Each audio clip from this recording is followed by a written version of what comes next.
dosa, ada sholat tobat. Ada sebagian masukkan sholat tobat seperti sholat hajat. Jadi kalau ada orang merasa berdosa lalu ingin diampuni oleh Allah, mengambil air wudhu lalu melakukan sholat 2 rakaat, kemudian memohon kepada Allah, ya Allah ampun dosaku.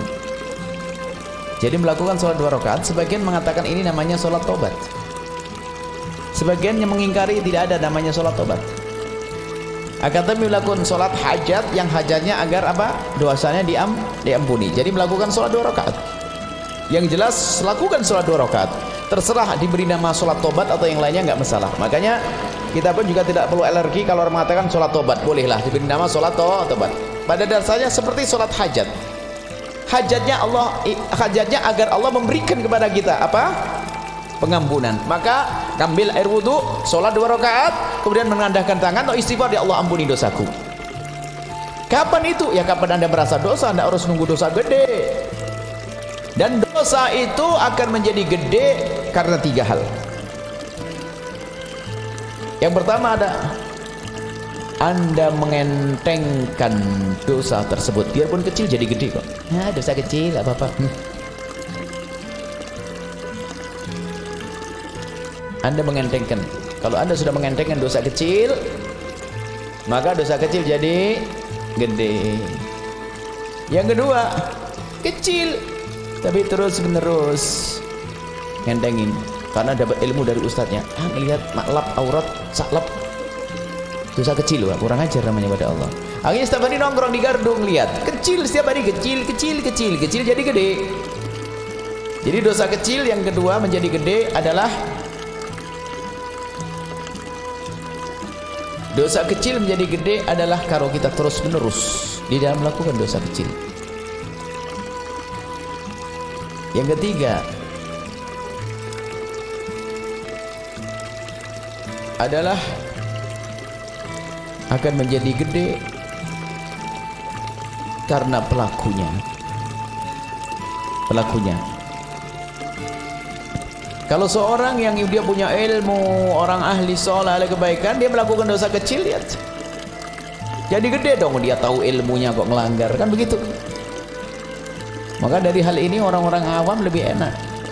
Tapi orang yang punya ilmu, biarpun kecil lah, kamu punya ilmu jadi gede.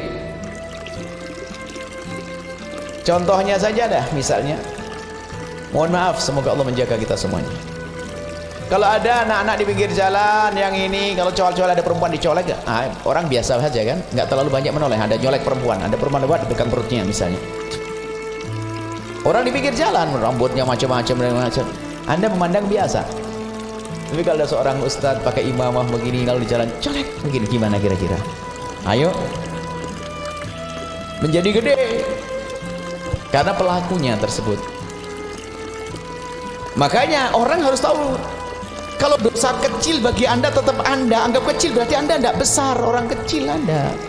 Tapi di saat Anda melakukan dosa kecil kok Anda merasa takut, biarpun kelihatannya di mata manusia Anda rendah, tapi Anda mulia di hadapan Allah.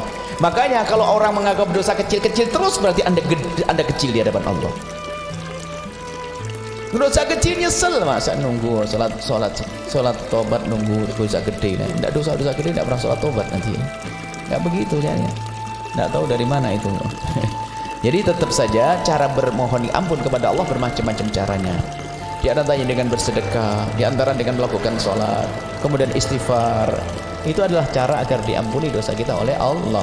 Jadi tidak harus nunggu dosa besar. Jadi kapan kita merasa berdosa adalah kita dihimbau untuk membaca istighfar, mohon ampun kepada Allah, dan bisa saja didahului dengan sholat tersebut. Kapan kita merasa berdosa? Kalau sudah pakai kalimat kapan kita merasa berdosa, ya setiap saat. Siapa sih yang merasa tidak berdosa? Dosa yang paling dosa itu kalau Anda merasa tidak berdosa, malahan harus tahu itu. Kok bisa ada orang, ya Allah dosa apa saya kok sampai saya hidup kayak begini kan?